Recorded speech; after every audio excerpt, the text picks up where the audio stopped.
First up is the Pet Spectator, which is probably the coolest pet I've ever had in Baldur's Gate 3. This floating aberration has Wounding Ray, Fly, and Bite. But not only that, it has a great health pool and looks absolutely amazing following you around and taking down your opponents with ease. Now to get this incredibly rare pet, there are two things you need. The Iron Flask from the Zhentarim in Act 1 and a Moonlantern. The Iron Flask contains a Spectator that is released when thrown, and the Moonlantern causes targets to get affected by the Shadow Curse after losing Moonshield. Now without Moonshield affecting the Spectator first, for some reason the Spectator won't get afflicted by the Shadow Curse. So to pull this off, summon the Spectator and make sure it gets affected by your Moonlantern. Once it has, put the Moonlantern away and bring its health as low as you can without slaying it. Then lure it away from any light source so that it gets affected by the Shadow Curse, and make sure that it dies to the Shadow Curse. Shadowheart is immune to the Shadow Curse if you want to use her for this. And then when the Spectator dies by the Shadow Curse, it will immediately gain a condition called Umbral Influx, which revives the Spectator as a Shadow Cursed Undead, allowing you to use the Oathbreaker Paladin class action Control Undead on it. Absolutely amazing. It's level 5, so make sure to be at least level 6 and use Control Undead on your new incredible Pet Spectator. And if you like that tip, if you could do me a huge favor and click subscribe, it's my dream to hit 100,000 subscribers. It would mean so much to me if you would help me reach my goal. Thanks so much. And next up is how you can get a pet Kobold through the same method as the Spectator. In the Rosy Morn Monastery, there is a fire wine barrel that has a Kobold looter inside. If you pick it up and, just like with the Spectator, apply Moonshield to it in the Shadow Cursed lands and then put the lantern away, you can have the Kobold die to the Shadow Curse and be risen as a Shadow Cursed Undead and use Control Undead on it. This Kobold is going to be purely just for fun because of its tiny health pool. It's really not going to last very long in combat, and frankly, Control Undead would be better used on something stronger, but still a fun, cool pet that probably most people don't get. And next up is how to summon a Spectral Flumph. A Spectral Flumph is considered an aberration and it sort of resembles a jellyfish of sorts. It is a really cool passive feature called Ethereal, which marks the entity as a ghost, which cannot be shoved, thrown,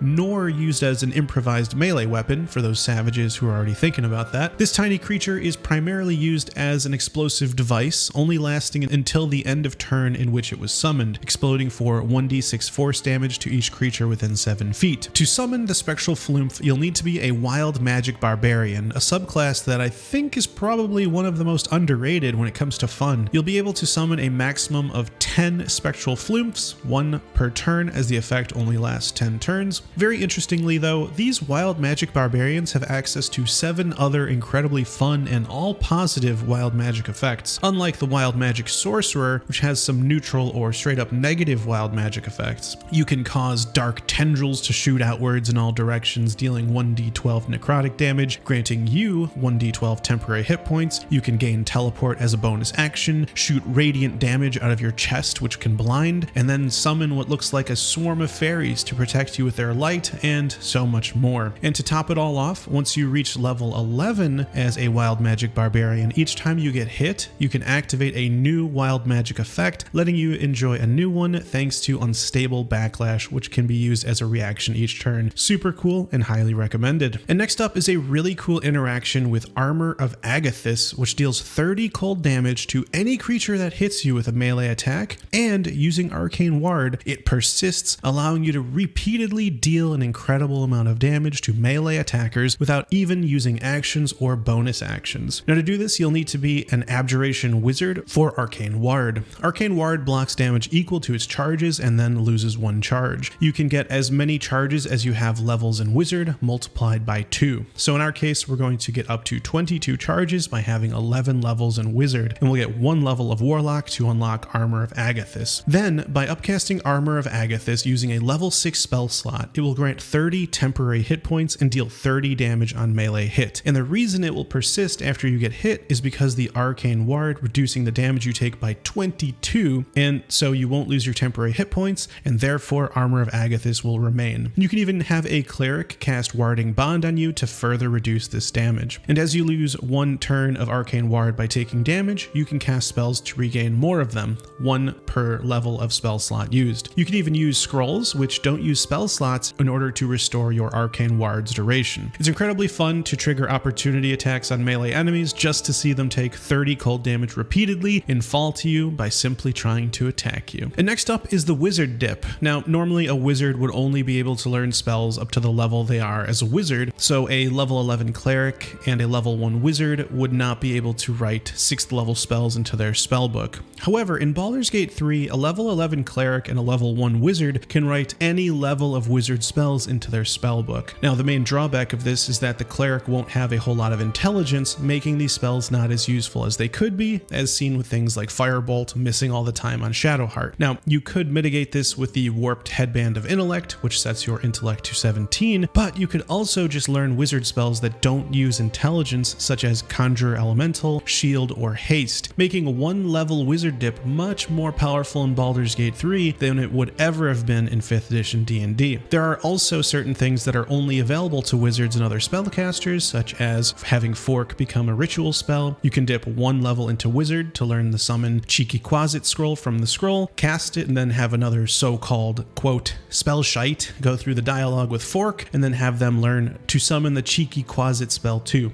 And if you ever decide you want to switch classes from wizard and then come back eventually, all the scrolls you memorized will return once you have at least 1 level in wizard, which is really, really powerful. And next up is a hidden interaction which lets you deal damage repeatedly without breaking Sanctuary. Now, Sanctuary is a really interesting spell. Earned at level 1, it renders you unable to be targeted by attacks or spells. Not entirely invulnerable, but mostly so. That is, unless you attack or harm another creature. However, there are some spells that deal damage and can be cast while Sanctuary is on, which will not end it. One of those is Moonbeam. Moonbeam deals 3d10 radiant damage both when a creature enters the beam and when the creature starts its turn in the beam. This makes the spell deal more damage than most other AoE spells, and you can even use your action each turn to move it onto your enemies, which won't break Sanctuary. Surprisingly, this spell can deal a lot of damage, and you can just sit safely in your Sanctuary the entire time. Now, Sanctuary can be used by a level 1 cleric or level 3 Oath of Devotion Paladin, and Moonbeam can be learned by a level 3 Druid or Oath of Ancients Paladin. You can also be granted the spell from Selûne's Spear of the Night if you side with the Night Song in Act 2. And there's even a way to get a permanent Sanctuary, which makes this combo even better. By putting 11 levels into Way of the Open Hand Monk, you can get Tranquility, which grants you this permanent Sanctuary until you deal damage after each long rest. Now, in this case, Selûne's Spear would be the only way to get Moonbeam, since it would otherwise require 3 levels into Druid, but it's pretty incredible having a permanent Sanctuary and then using Moonbeam repeatedly while at no risk of taking damage. And next up is the Witchbreaker. This battle axe grants advantage on attack rolls against concentrating creatures. Now, even though the weapon itself doesn't offer a lot of impressive damage, the advantage on attack rolls can be very useful as a stat stick for both ranged characters and spellcasters, since it will grant advantage on spell attack rolls and ranged weapon attack rolls in addition to the melee attack rolls, which most players might not think about. The Witchbreaker also has a class action called Hush You, which can actually silence a target. And you can find the Witchbreaker at Crush Yellick off of Ajak near Jira. And next up are a number of spells that you can actually cast while silenced. Now, the reason for this is because they are not verbal spells. They don't have a verbal component. The silence spell says summon a soundproof sphere, which causes those inside to be unable to speak or cast spells with a verbal component and grants immunity to thunder damage. Now, the 4 spells that do not have a verbal component are Minor Illusion, Hypnotic Pattern, Friends, and Ice Knife, which can all be cast while silenced. This could potentially help you end an enemy casting silence on your party by either throwing an Ice Knife at them, which could break their concentration, or causing them to be hypnotized for 2 turns from Hypnotic Pattern, which actually has a massive area of effect. This is ideal if you're unable to get outside of silence's radius to cast, so it might be nice to have some of these spells prepared just in case. And last is a strange hidden interaction caused by Polearm Master. The feat allows you to make an opportunity attack when a target comes within range, which is higher since you're using a glaive, halberd, quarterstaff, or spear, and by the way, even pikes work, but it doesn't list that in game. However, there is a strange interaction when you are leaving range from an opponent. It will actually ask you if you want to make an opportunity attack instead of asking the creature you're moving away from if they want to make an opportunity attack. Now, this is actually counterintuitive because you'd think, yes, I'd always want to take opportunity attacks when I can, but you're actually being given the prompt for the creature to attack you. So you'd actually want to say no to the opportunity attack against yourself. It's a very strange interaction that hopefully gets fixed, since Polearm Master and Sentinel can be such a fun combination, immobilizing an enemy before they can even get close close enough to attack you, but for now, as you move away, make sure to say no to opportunity attacks against yourself.